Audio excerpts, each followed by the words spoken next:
Hello good morning everyone, this is Rohan. Sorry थोड़ा late हो गया, बहुत बहुत सॉरी। GS3 का हमारा 2 लेक्चर बचा है। बहुत सारे लोग हमारे साथ नए जुड़ रहे हैं, इसलिए थोड़ा सा 30 सेकेंड में मेरा इंट्रोडक्शन देता हूँ कि मेरा नाम रोहन है। मैं पिछले 2 महीने से यूपीएससी के रिलेटेड वीडियोस बना रहा हूँ, उसमें गाइड कर रहा हूँ लोगों को।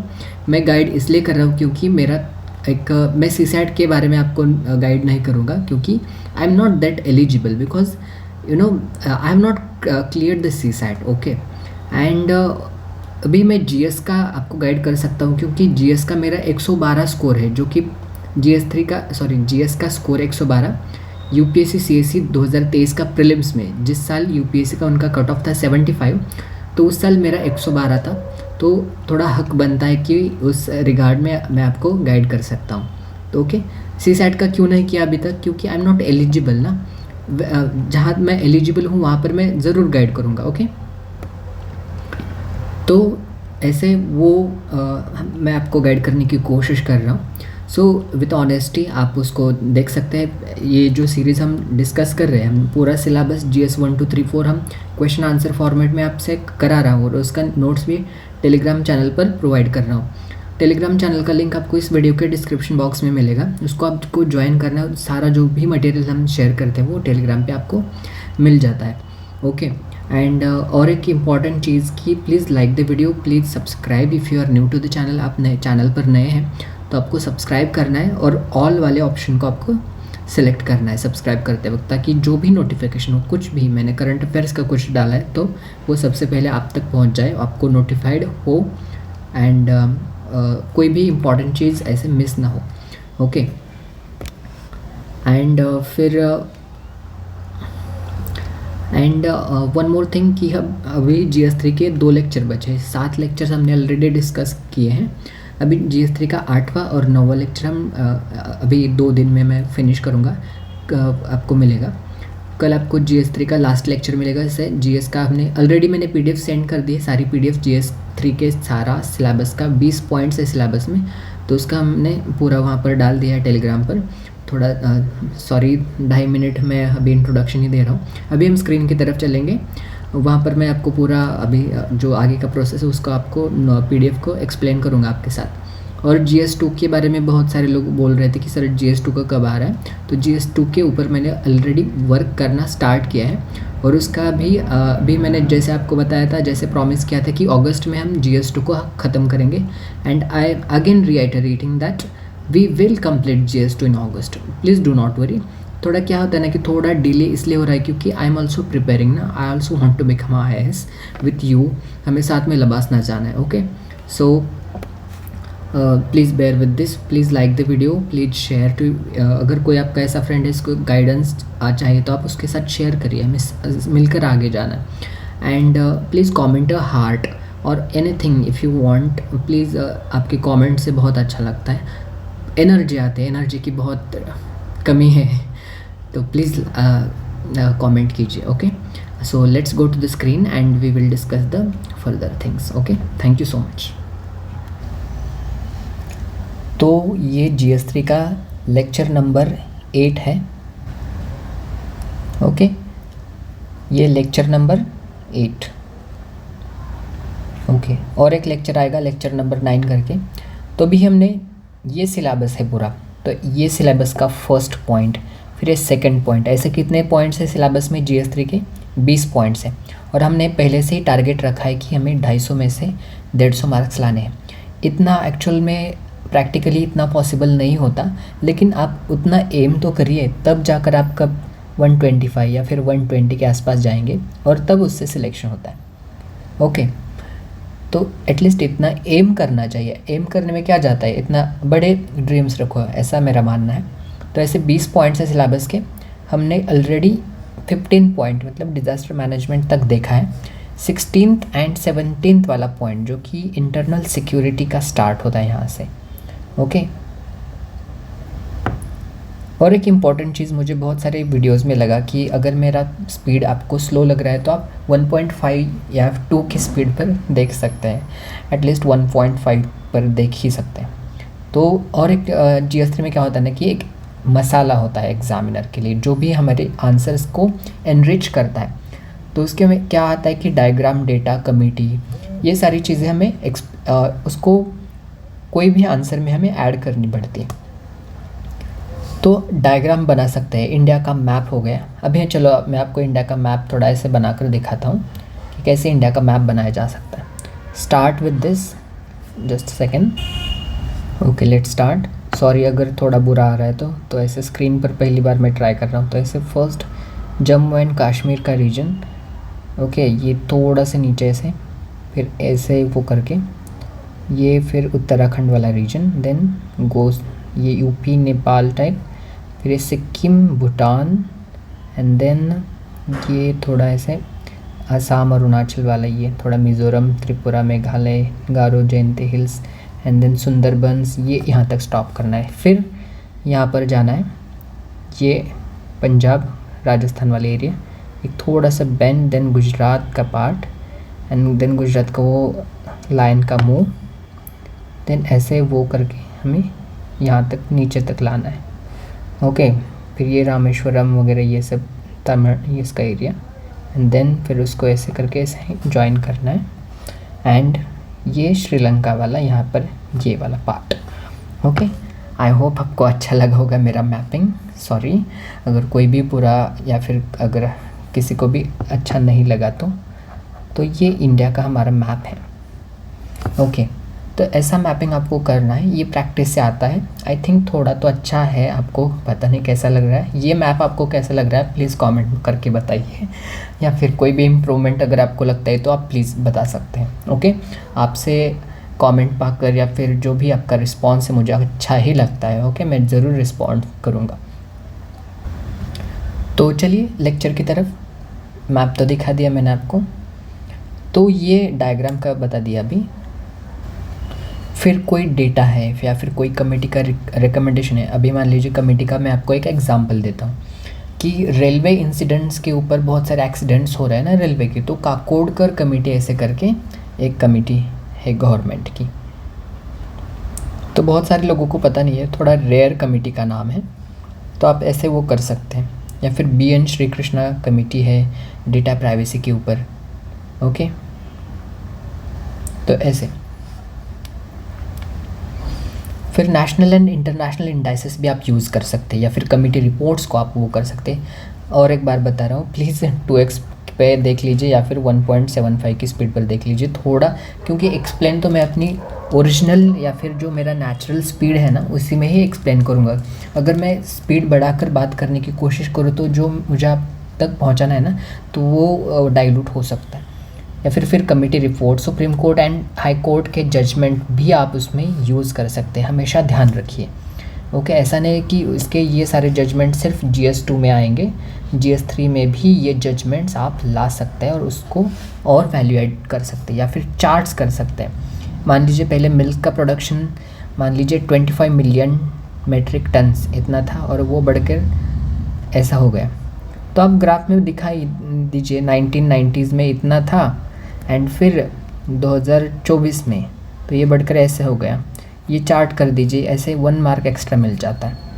फिर ग्राफ्स बनाइए, सस्टेनेबल डेवलपमेंट गोल्स को आप वो कर सकते हैं, या फिर इकोनॉमिक सर्वे के नंबर्स को आप वो कर सकते हैं और वो डाल सकते हैं। फिर बजट डाल सकते हैं, स्कीम्स डाल सकते हैं, टेक्निकल वर्डिंग को आप यूज़ कर सकते हैं। ओके, एंड अभी चलते हैं, ये GS3 का पॉइंट 16 को हम कर रहे हैं। ऑलरेडी हमने 15 पॉइंट तक कर लिया है पहले 7 लेक्चर्स में, 7 लेक्चर्स में। ओके, तो ये 16th पॉइंट है और उसमें से फर्स्ट क्वेश्चन, तो क्वेश्चन क्या कहता है, ये अभी इंटरनल सिक्योरिटी स्टार्ट हुए। ओके, सिलेबस का तो क्वेश्चन है, examine the interplay between socio economic development and the emergence of extremism. How do factors like inequality, marginalisation and lack of opportunities contribute to spread of extremist ideologies? Provide relevant examples to support your arguments.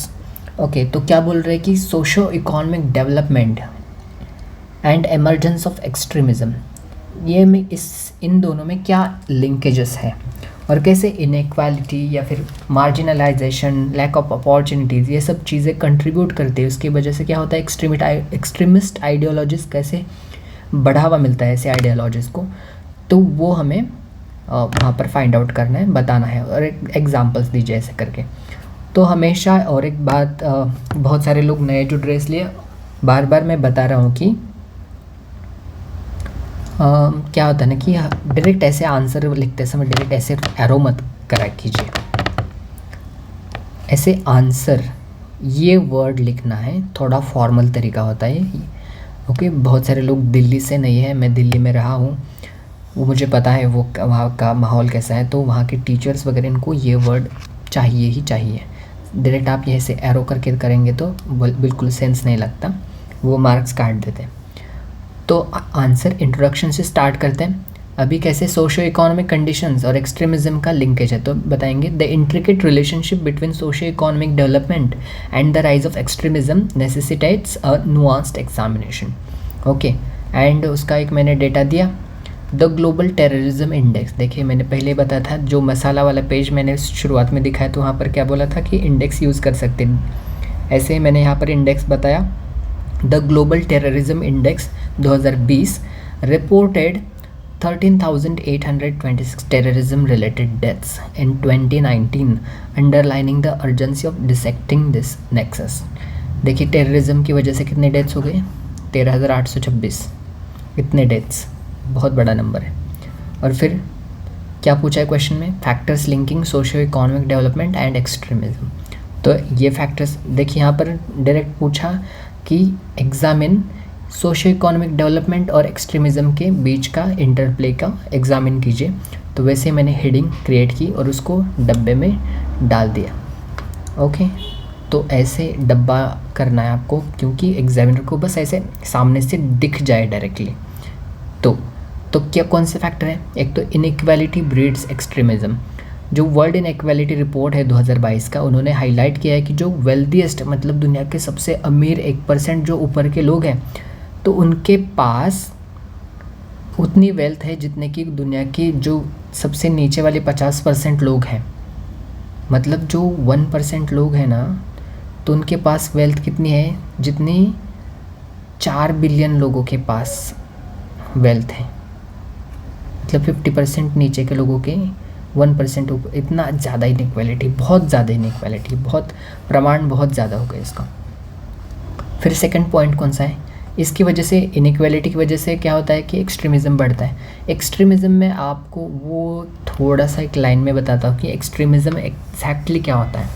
Extremism मतलब इतना ज़्यादा extreme thinking, बस 1,000 रुपये के लिए किसी का murder कर देना, ये इसको आप एक्सट्रीमिज़म कह सकते हैं। या फिर किसी इंसान को बहुत ज़्यादा बुरा बोलना, या फिर उसकी कोई मतलब कुछ भी बहुत हद तक ह्यूमैनिटी के पार, ऐसे ये वो करता है। उसका एग्जांपल दिया है कि नाइजीरिया का जो बोको हराम ग्रुप है, जैसे कि आईसिस जो बोला जाता है, वो उन्होंने एक्सप्लॉइट किया है कि स्टार्क इकोनॉमिक डिस्पैरिटीज़ इन नदर्न रीजन। ये नाइजीरिया का जो भी रीजन है, ऊपर वाला, नीचे वाला लगोस वगैरह ये सब कंट्रीज़ हैं, तो उसमें थोड़ा शांति है, लेकिन ऊपर का नाइजीरिया का नॉर्थ का जो पार्ट है, वहाँ पर बोको हराम ये सारा कंट्रोल करता है। उन्होंने इकोनॉमिक जो डिस्पैरिटीज़ है वहाँ के लोगों की, तो उसको बहुत एक्सप्लॉइट किया है।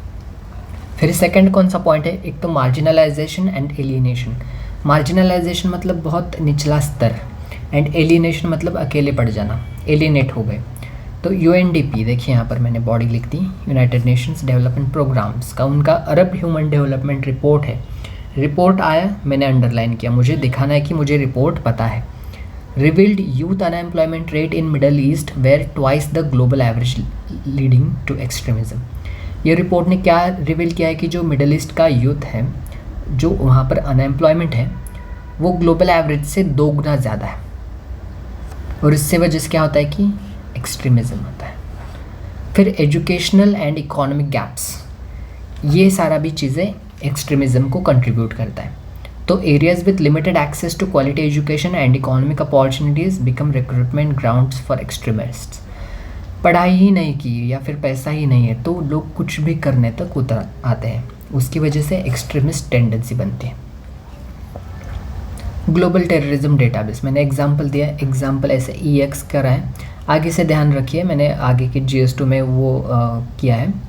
EX अभी ऐसा नहीं लिखना है, एग्जांपल लिखना है तो E और G लिखना है।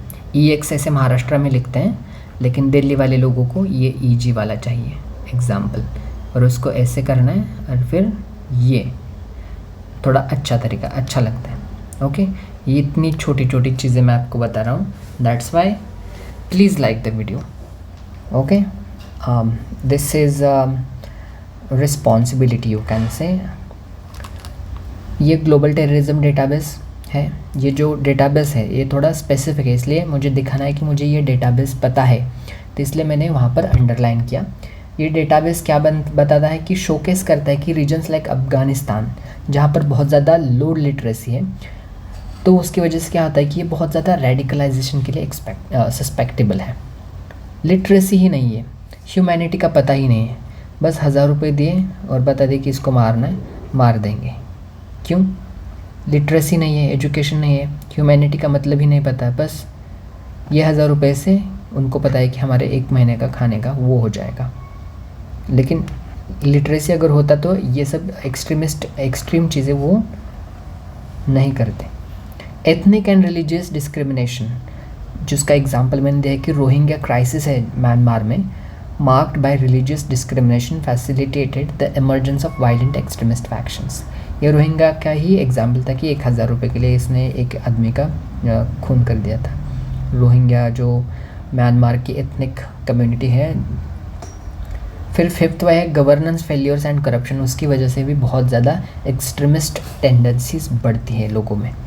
फ्रजाइल स्टेट्स इंडेक्स दिया मैंने, उसको अंडरलाइन किया, 2023 का लेटेस्ट वाला निकाला है। Showed that countries with weak governance structure such as Somalia का उदाहरण दिया मैंने, ये 2023 और 24 में प्रीलिम्स में भी पूछा है। तो फोस्टर करता है, फोस्टर मतलब बढ़ावा देता है एनवायरनमेंट को। कैसे एनवायरनमेंट को? जो कंड्यूसिव, मतलब वो ऐसे बढ़ावा देता है ऐसे एनवायरनमेंट को जहाँ पर एक्सट्रीमिस्ट एक्टिविटीज़ को स्कोप है।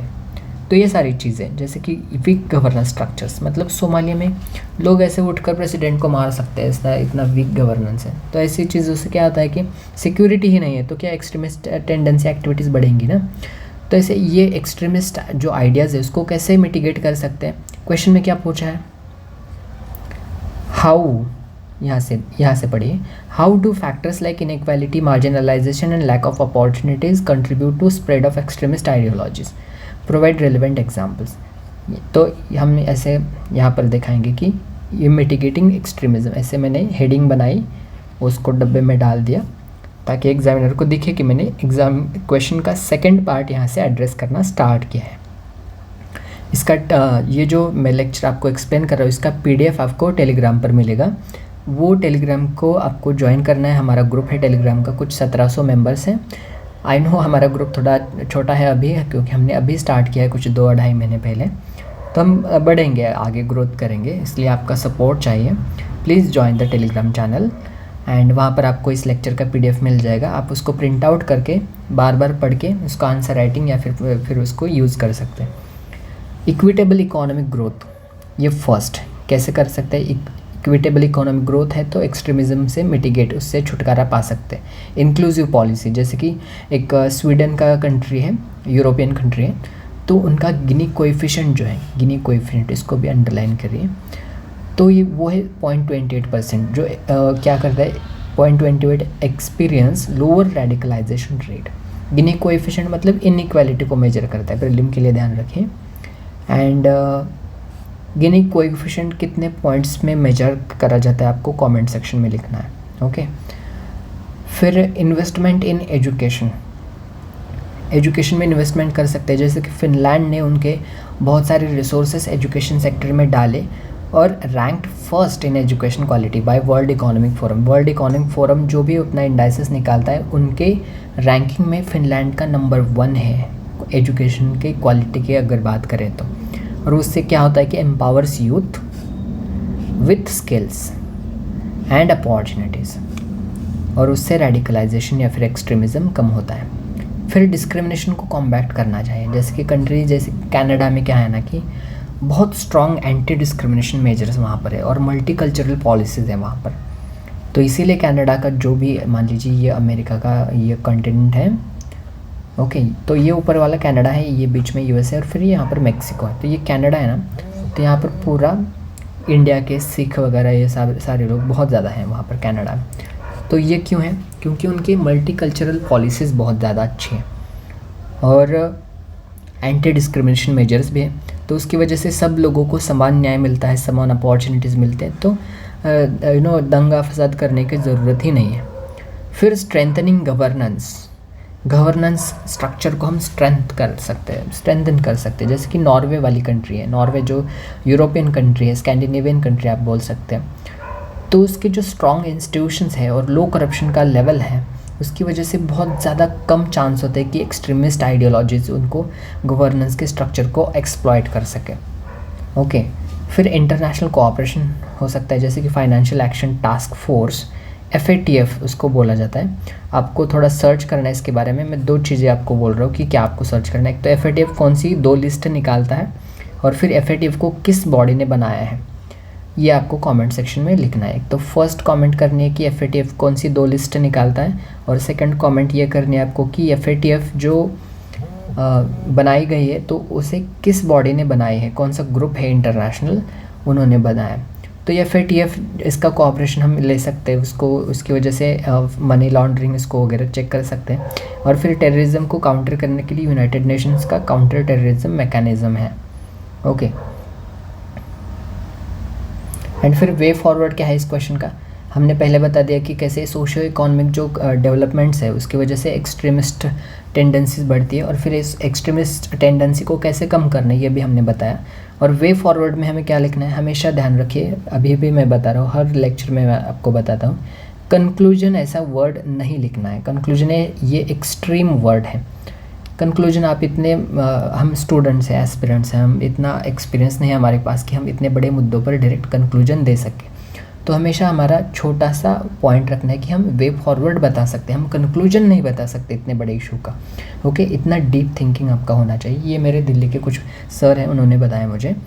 इन summation, by using above measures, societies can foster an environment less conducive to extremist ideologies, leading to a more secure and prosperous global landscape. Beautiful wording. Okay, तो इसके साथ ये question यहाँ पर and होता है, ये फर्स्ट क्वेश्चन।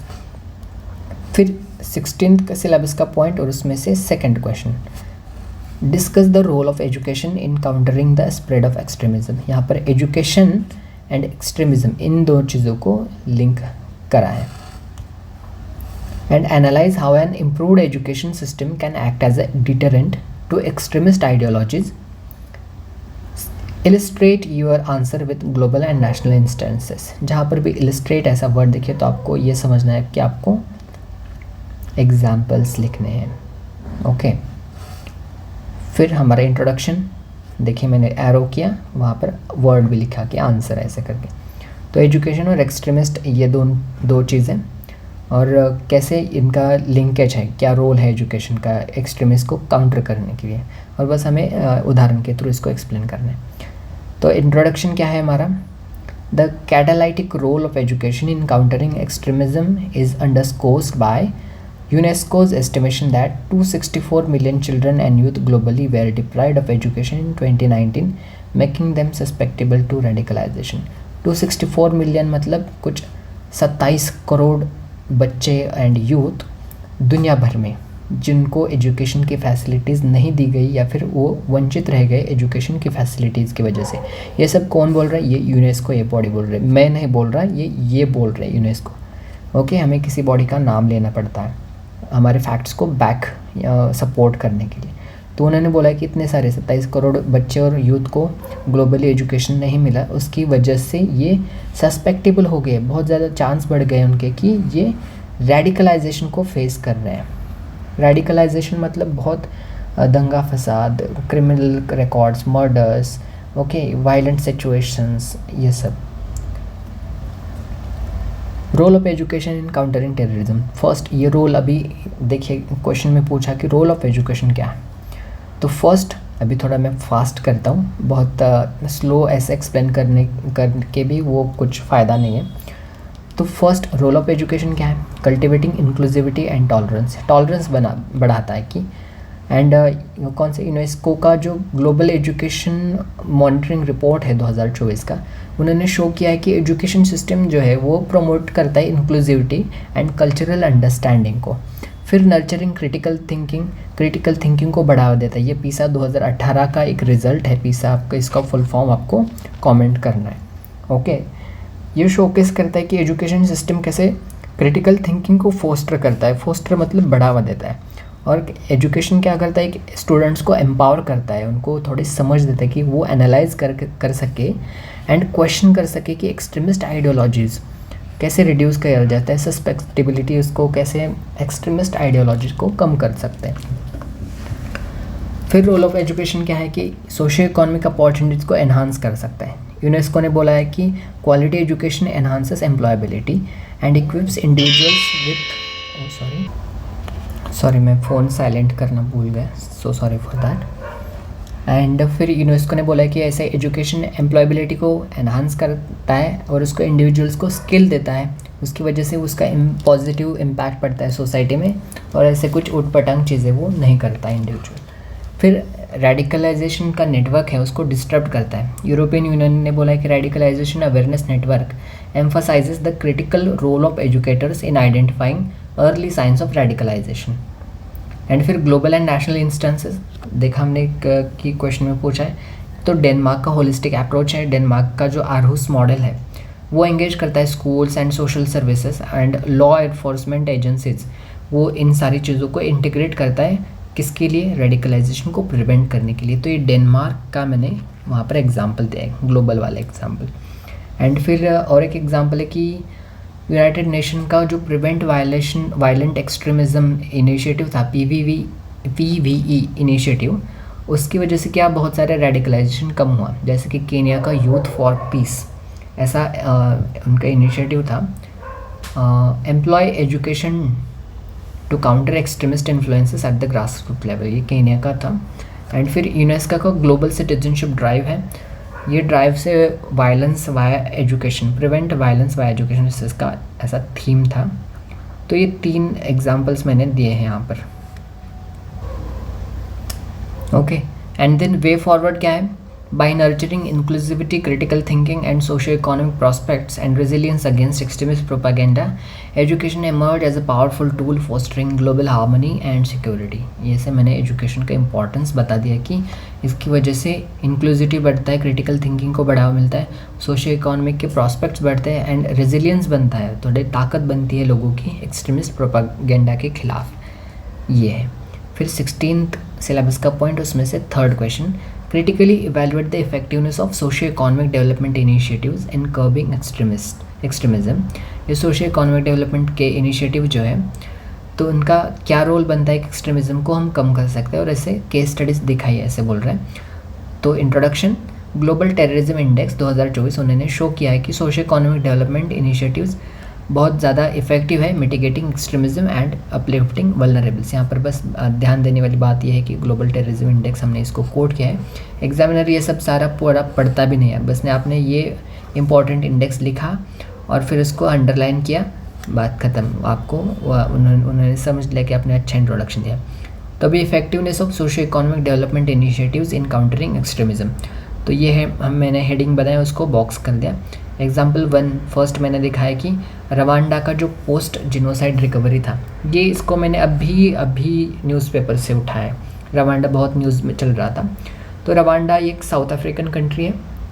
आपको बताना है कि रवांडा में एक फेमस लेक है, और क्या रवांडा इक्वेटर रवांडा से पास होता है या नहीं, आपको वो वहाँ पर बताना है कमेंट करके। तो रवांडा का पोस्ट जिनोसाइड रिकवरी था स्ट्रैटेजी 1994 के बाद में, तो उन्होंने जीडीपी ग्रोथ रेट 7.2% का उन्होंने अचीव किया। एंड 2000 और 2024 के बीच में, मतलब कुछ 25 सालों में उन्होंने इतना ज़्यादा अच्छा, पहले जिनोसाइड था मतलब लोग मर रहे थे वहाँ पर, और फिर इतना ज़्यादा अच्छा वाला ट्रांसफॉर्मेशन बस 25 साल में कि 7.2% का रिकवरी मिल रहा है इस देश को। किसकी वजह से ये क्या हुआ, सोशियो इकोनॉमिक डेवलपमेंट की वजह से हुआ। और ये प्रेसिडेंट पॉल कगामे जो थे, इनका नाम मैंने खास करके उठाया है, और ये मैंने करंट अफेयर्स के नोट्स में भी मैंने लिखा है, जो मैं आपके लिए करंट अफेयर्स रोज़ बना रहा हूँ, जो मैं आपको फेब में शेयर करूँगा, उससे बाहर क्वेश्चन नहीं जाएगा प्रीलिम्स का। तो इससे मैंने उठाया कि एक गुड लीडरशिप का एग्जांपल क्या होता है। तो ये प्रेसिडेंट पॉल कगामे रवांडा के प्रेसिडेंट है। उन्होंने बहुत मेहनत की कि लोगों को और कंट्री को बूस्ट करने के लिए, और 2024 के प्रेसिडेंशियल अभी इलेक्शन हुए रवांडा में, तो उनको 99% वोट्स मिले। जो भी सारे मान लीजिए 100 वोट्स थे तो उनको 99 वोट्स मिले, बस एक वोट नहीं मिला। इतना ज़्यादा पॉपुलरिटी है उनका उस देश में, इतने अच्छे लीडर है। तो ये एक एग्जांपल होगा कि कैसे सोशो इकोनॉमिक डेवलपमेंट की वजह से एक एक्सट्रीमिस्ट टेंडेंसी को कम करा जा सकता है। फिर सेकंड एग्जांपल्स हमने दिया है कि इंडोनेशिया का जो पावर्टी एलिवेशन प्रोग्राम था, तो उस प्रोग्राम ने क्या किया कि बहुत इतने लोगों को पावर्टी से बाहर निकाले। 21 मिलियन, मतलब कुछ 2 करोड़ लोगों को उन्होंने, इंडोनेशिया जैसे कंट्री का पॉपुलेशन बस कुछ 5-6 करोड़ या फिर आई थिंक थोड़ा ज़्यादा है, लेकिन इतना ज़्यादा पॉपुलेशन है, वहाँ से 2 करोड़ लोगों को पावर्टी से निकालना बहुत बड़ी चीज़ होती है और एक्सट्रीमिस्ट इन्फ्लुएंसेस से बचाता है। फिर वे फॉरवर्ड क्या है, सॉरी ये वे फॉरवर्ड एक्चुअली नहीं है, यहाँ पर मुझे ये कट करना था, ये कट कर दीजिए, मैं वाइटनर लगाना भूल गया आई थिंक यहाँ पर, सॉरी गंदा कर दिया, जस्ट इतना। फिर एग्जाम्पल 3 दिया है कि मध्य प्रदेश का बुरहानपुर का जो डिस्ट्रिक्ट एडमिनिस्ट्रेशन है IAS सृष्टि देशमुख का, IAS सृष्टि देशमुख अगर आपको पता है 2019 बैच की वो IAS ऑफिसर है। 2018 में उन्होंने परीक्षा पास किए, रैंक 5 आया था और वुमेंस में उनका फर्स्ट रैंक था। तो अभी वो पहले SDM थी, कौन सा जिला था वो, सॉरी मैं भूल गया। अभी वो बुरहानपुर डिस्ट्रिक्ट में as a chief executive officer है वहाँ की। तो अभी वहाँ का एक मैंने केस स्टडी उठाया है, अभी उनका इंस्टाग्राम में चेक कर रहा था, वहाँ पर मुझे ये मिला कि वो एक सपोर्ट कर रहे, एक बाना सेल्फ हेल्प ग्रुप करके वो उन्होंने बनाया है। तो वो महिलाओं को अपॉर्चुनिटी देता है एम्प्लॉयमेंट की और making people less susceptible to radicalization and extremist thoughts in order to generate income. फिर फोर्थ एक एग्जांपल है, मेरी फेवरेट IAS ऑफिसर है टीना दाबी मैम। अभी वो भिलवाड़ा की राजस्थान, जो भिलवाड़ा है राजस्थान का, सॉरी अभी कोविड-19 के पैंडेमिक में उनका तालुका एडमिनिस्ट्रेशन था, वो नई लगी थी तब कोविड-19 के टाइम, वो इनका फील्ड ट्रेनिंग वगैरह ख़त्म हुआ था। और भिलवाड़ा में जो उनका पोस्टिंग था एज असिस्टेंट कलेक्टर ऐसे करके, या फिर असिस्टेंट कलेक्टर या फिर SDM करके था। तो उन्होंने एक मॉडल फेमस किया था कि भिलवाड़ा राजस्थान का एक मॉडल, भिलवाड़ा मॉडल ऐसा कहा जाता था। और उन्होंने हेल्प की थी कि जो माइग्रेंट थे, माइग्रेंट लोग, उनको अपने घर जाने के लिए उन्होंने फैसिलिटी प्रोवाइड की, जैसे सोनू सूद ने की थी। तो उसकी वजह से क्या है कि लोगों को इधर उधर जाना ही ना पड़ा, उन्होंने डायरेक्ट टीना दाबी मैम ने उनको अच्छे से ट्रेन में बिठाकर घर पहुंचा दिया, उनकी टेस्टिंग वगैरह ये सब कर करके। तो उनका मॉडल एक पॉपुलर ऐसे भिलवाड़ा मॉडल बना है। तो हमें पता है कोरोना में क्या हुआ, लोगों को घर नहीं जाना दे रहा था, तो ये दूध की टंकी में बैठकर या फिर सब्जियों के ट्रक में बैठकर वो जा रहे थे। अगर पुलिस लोगों ने रोका तो पुलिस को पीटने लगे ऐसे लोग। ये पुलिस को पीट रहे हैं, इसका मतलब क्या है, एक्सट्रीमिस्ट आइडियोलॉजी तो है। उनको पीटना क्यों पड़ा, क्योंकि पुलिस नहीं जाने दे रहे थे। अभी टीना दाबी मैम ने ये सोशो इकोनॉमिक डेवलपमेंट ही तो है, तो उनकी वजह से कुछ वो इंसिडेंट ही नहीं, उन्होंने डायरेक्ट अच्छा काम करके लोगों को भेज दिया। और एक मेरे जो पर्सनल मेंटोर है या फिर मेरे अच्छे दोस्त हैं, आशुतोष राणा IAS ऑफिसर हैं, वेस्ट बंगाल में मालदा डिस्ट्रिक्ट में अभी वो कार्यरत है। तो 2023 दिसंबर में उनका भी मैंने डायरेक्ट वहाँ से उनसे बात की थी, 2023 में नहीं, मतलब हर हफ्ते हम बात करते हैं।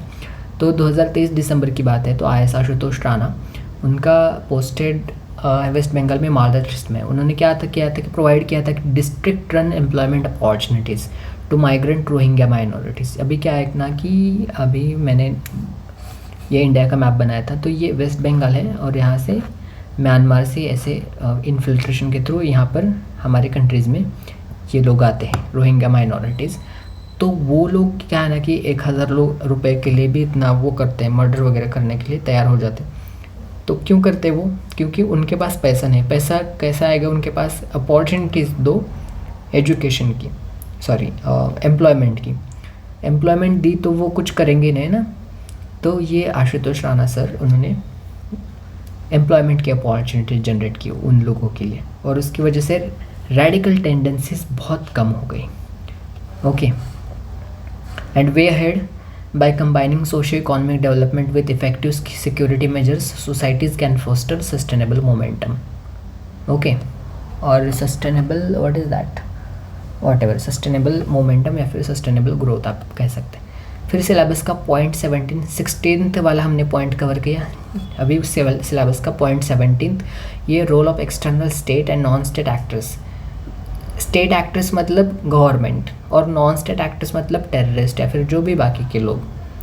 तो वो कैसे चैलेंज है से इंटरनल सिक्योरिटी के लिए, तो उस पर बात कर रहे हैं। तो 17th सिलेबस का पॉइंट है, और इसमें से फर्स्ट क्वेश्चन क्या बोलता है कि discuss the various challenges posed to internal security by external state actors in South Asia and analyse India's response to this challenges. तो स्टेट एक्टर्स मतलब एक्सटर्नल स्टेट हो सकता है, जैसे कि बाकी के स्टेट्स, चाइना, रशिया, पाकिस्तान वगैरह ये सब, एंड हमारा स्टेट, ये बाकी के एक्सटर्नल स्टेट वाले। And external non state actors मतलब आईसीस या फिर बोको हराम, ये सारी बाकी का ऑर्गेनाइजेशंस हो गई। तो ऐसे, तो introduction, South Asia has witnessed a complex array of internal security challenges attributed to external state actors. और फिर चैलेंजेस बोला है कि कौन से चैलेंजेस हैं। Challenges posed bye external state actors, terrorist dispute है, सॉरी टेरिटोरियल डिस्प्यूट्स हैं, जैसे कि बॉर्डर स्टैंड ऑफ हुआ था हमारा इंडिया और चाइना का 2020 में। उसमें 20 लोगों की मौत हो गई थी, लोग नहीं 20 लोगों की मौत भी कहना स्टूपिड होगा, 20 हमारे जवान शहीद हो गए थे। तो ये अंडरस्कोर करता है इंटेंसिटी ऑफ टेरिटोरियल डिस्प्यूट्स को। ये क्या है? चाइना इसका नाम आ गया था। चाइना मतलब वो हो गया ना, स्टेट एक्टर है, और वो एक्सटर्नल है। स्टेट मतलब कोई कंट्री, ओके, और नॉन स्टेट मतलब कुछ ऑर्गेनाइजेशन वगैरह ये सब। चाइना का टेरिटोरियल क्लेम भी जो है साउथ चाइना सी में, वो भी दिन ब दिन बढ़ रहा है, और उसका मिलिट्री प्रेजेंस भी इंडियन ओशन में बहुत ज़्यादा कंसर्न्स या फिर टेंशन को फ्यूल कर रहा है।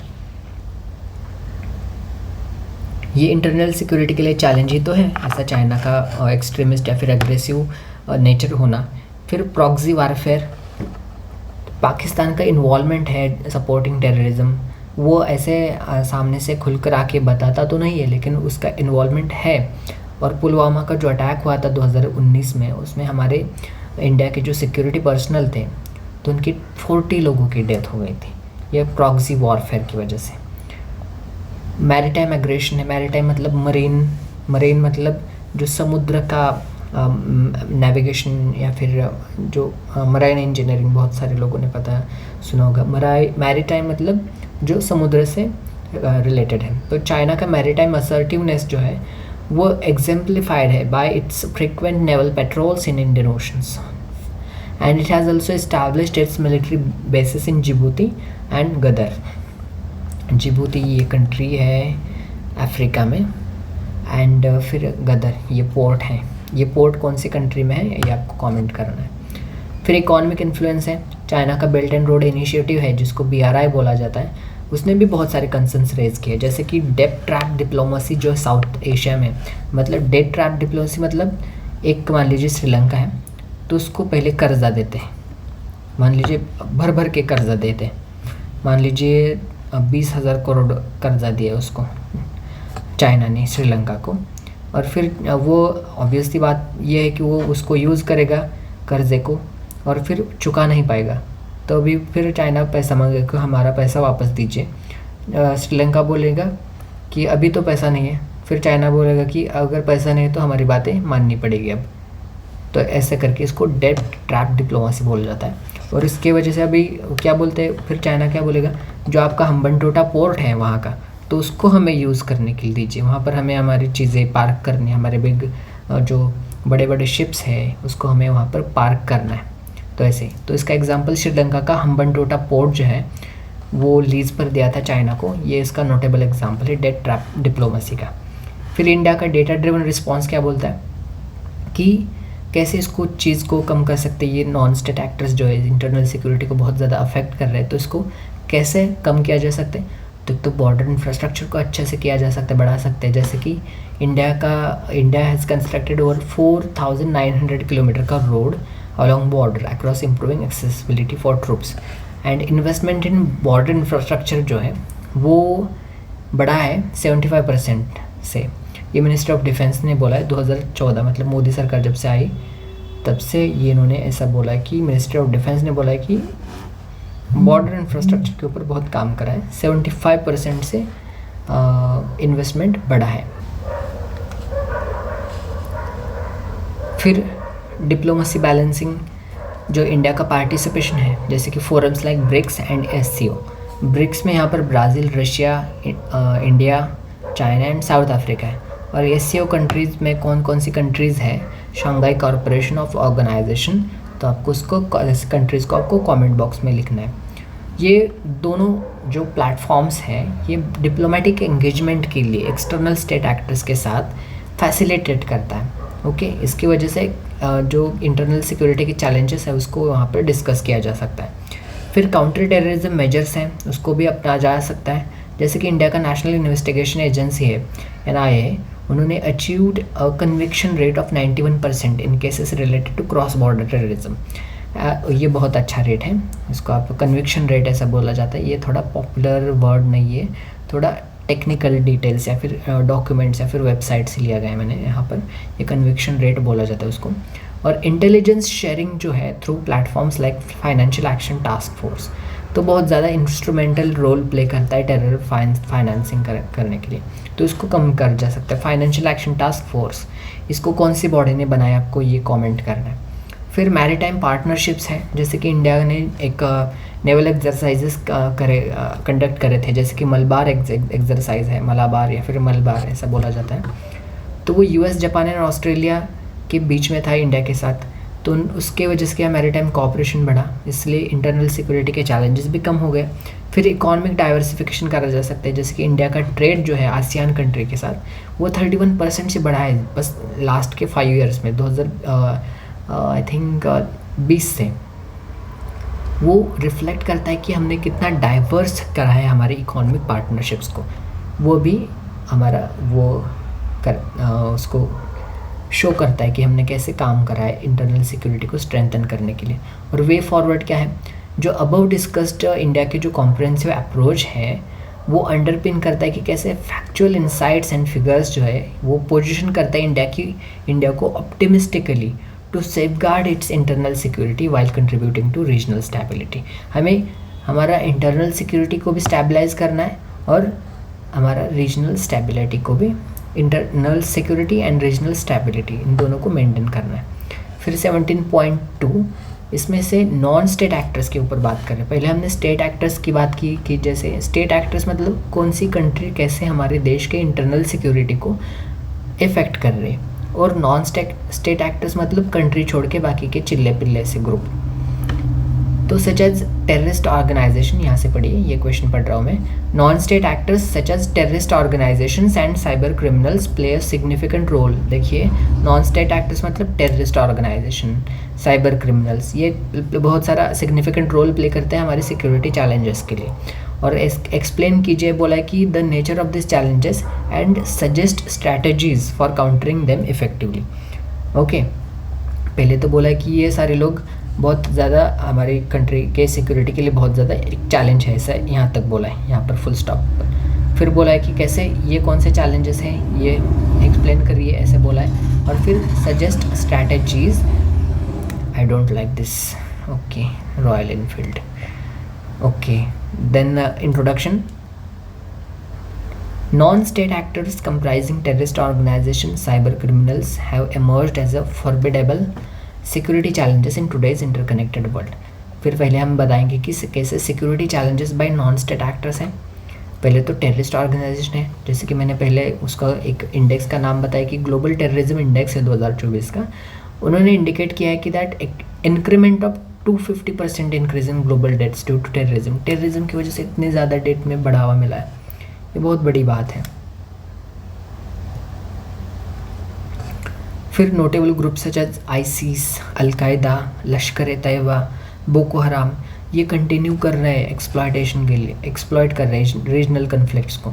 फिर साइबर क्रिमिनल्स हैं, जैसे कि साइबर सिक्योरिटी वेंचर रिपोर्ट है, उन्होंने एस्टिमेट किया है कि ग्लोबल साइबर क्राइम का जो भी साइबर क्राइम हो गए तो उसका कॉस्ट या फिर कितना कितना नुकसान हो रहा है, $6 ट्रिलियन का, मतलब हमारी इंडिया की जितनी इकॉनमी है उससे दुगना एनुअली इतना हो सकता है 2030 तक।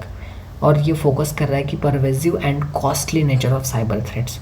एग्जाम्पल क्या है, एक तो कोलोनियल पाइपलाइन रैंसमवेयर अटैक जो हुआ था 2021 में, उसका बहुत बड़ा एग्जाम्पल है। फिर हमें इसको कैसे काउंटरैक्ट कर सकते हैं, एक तो ये साइबर क्रिमिनल्स या फिर टेररिस्ट ऑर्गेनाइजेशन, ये एक तो अफेक्ट कर रहे हैं, हमने बता दिया फर्स्ट पार्ट में।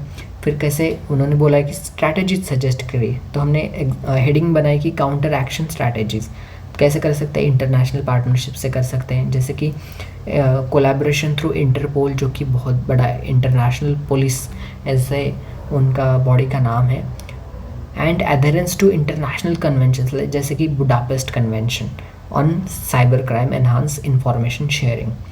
हमेशा ध्यान रखिए, यहाँ पर मैंने हड़बड़ी में या फिर जल्दी में यहाँ पर इन्फो एंड डॉट ऐसे लिखा है, आपको पूरा वर्ड लिखना है ऐसे, इन्फॉर्मेशन। ओके, कभी भी शॉर्टकट नहीं मारने, बता रहा हूँ मैं, आगे से भी मैं नहीं करूँगा, पूरा लिख लूँगा मैं। फिर काउंटर टेररिज्म कोऑपरेशन कर सकते हैं, जैसे कि इंटेलिजेंस शेयरिंग है एंड जॉइंट ऑपरेशन कर सकते हैं 3-4 कंट्रीज़ में, जैसे कि 5 आइज़ अलायंस है। प्रीलिम्स के लिए ध्यान रखिए कंट्रीज़ के नाम, 5 आइज़ अलायंस में कनाडा है, यूएसए है, ऑस्ट्रेलिया है, न्यूजीलैंड है और यूके है। कनाडा थोड़ा ऊपर, ये नॉर्थ अमेरिकन कंट्रीज़, और उसके बिल्कुल नीचे यूएसए है। फिर ऑस्ट्रेलिया ऐसे ऑस्ट्रेलिया है, और यहाँ पर ऐसे न्यूजीलैंड है, और बीच में यूके ऐसे। ये इंटेलिजेंस का नेटवर्किंग का ऐसा काम करता है। और फिर इन्वेस्टमेंट इन साइबर सिक्योरिटी, ये एक चीज़ है, जैसे कि there has been 25% annual growth in global cyber security spending. ये साइबर सिक्योरिटी को उसका स्पेंडिंग 25% से बढ़ा है एनुअल 2014 से 2024 तक। ओके, एंड फिर adoption of national institute of standard and technology NIST framework है, वो भी रिकमेंडेड है बाय यूनाइटेड नेशंस, तो वो भी करा जा सकता है। एंड फिर स्ट्रेंथनिंग फाइनेंशियल इंटेलिजेंस यूनिट, जैसे कि फाइनेंशियल एक्शन टास्क फोर्स के रिकमेंडेशन को हम एडर कर सकते हैं, उसको साथ जा सकते हैं, उसको काम में लाया जा सकता है। फिर रेगुलर साइबर एक्सरसाइजेस को कंडक्ट करा जा सकता है, जो कि पेनिट्रेशन टेस्टिंग के ऊपर काम करते हैं, एंड वो वल्नरेबिलिटी को 35% से कम करते हैं। वल्नरेबिलिटी मतलब कितना सस्पेक्टेबल है उसको कम करते हैं। एंड फिर लेवरेजिंग कटिंग एज टेक्नोलॉजी को हम यूज़ कर सकते हैं, जैसे कि क्वांटम इंक्रिप्शन है, जैसे कि अभी न्यूज़ में बहुत ज़्यादा क्वांटम टेक्नोलॉजी के बारे में बात करा जा सकता है। अभी जून का विजन मंथली का करंट अफेयर्स उठाई, यहाँ पर साइंस एंड टेक का फर्स्ट ही पॉइंट है क्वांटम टेक्नोलॉजी के ऊपर, तो क्वांटम इंक्रिप्शन को यूज़ करा जा सकता है। ऐसी कटिंग एज टेक्नोलॉजीज अभी अवेलेबल हैं, तो ऐसे ये नॉन स्टेट एक्टर्स जो हमारे इंटरनल सिक्योरिटी को एक चैलेंज बन रहे हैं, तो ये क्वांटम इंक्रिप्शन को हम यूज़ करके ऐसे सिक्योरिटी चैलेंजेस को हम कम कर सकते हैं। फिर AI driven threat detection, artificial intelligence का हम यूज़ कर सकते हैं। एंड फिर वे फॉरवर्ड क्या है, पहले हमने बताया कि ये नॉन स्टेट एक्टर्स जैसे कि टेररिस्ट ऑर्गेनाइजेशन, साइबर सिक्योरिटी वाले जो भी कमीने लोग हैं, सॉरी फॉर द वर्डिंग, ये कैसे हमारे देश की इंटरनल सिक्योरिटी का आंतरिक सुरक्षा को ठेस पहुंचा रहे हैं, और फिर बताया कि कैसे काउंटरैक्ट कर सकते हैं। एंड फिर हम वे फॉरवर्ड बता रहे हैं लास्ट में कि by using above discuss counteraction strategies a nation can proactively address this threats, fostering an optimistic outlook for global security and stability. That's it, हमारा ये ख़त्म हो गया। Please do not skip the video, अभी 1 minute बात करनी है अच्छे से। 49 मिनट्स हो गए, 50 मिनट पर ख़त्म करेंगे। Please like the video, please subscribe if you are new to the channel, please join the Telegram group, the link is the description box. कोई भी आपकी क्वेरी हो तो मुझे बेधड़क ऐसे मैसेज करिए, कमेंट करिए। कमेंट में आप मुझे बोल सकते कि जो भी आप लोगों से क्यों डर रहे हैं ऐसे, कि कोई नहीं, आपको कोई नहीं पहचानता, आप डायरेक्ट वहाँ पर बता दीजिए आपका जो भी है क्वेरी, कोई भी क्वेरी आप कमेंट में लिख दीजिए, मैं आपको डेफिनेटली रिस्पॉन्ड करूँगा। हमें साथ प्रिपेयर कर रहे हैं, हमें साथ में लबास ना जाना है। ओके, एंड जो जल्द ही मेरा तो श्योर है कि मैं जल्द ही उसको एग्ज़ाम को क्लियर करूँगा। अंडर 20 रैंक मुझे लाना ही लाना है। Okay, and I wish you all the very best. थोड़ा खुद को पुश कीजिए। Okay, so I thank you for watching this lecture. इसका लिंक PDF आपको टेलीग्राम ग्रुप पर मिल जाएगा। Thank you so much. अभी एक लेक्चर लास्ट बचा है GS3 का, देन डन।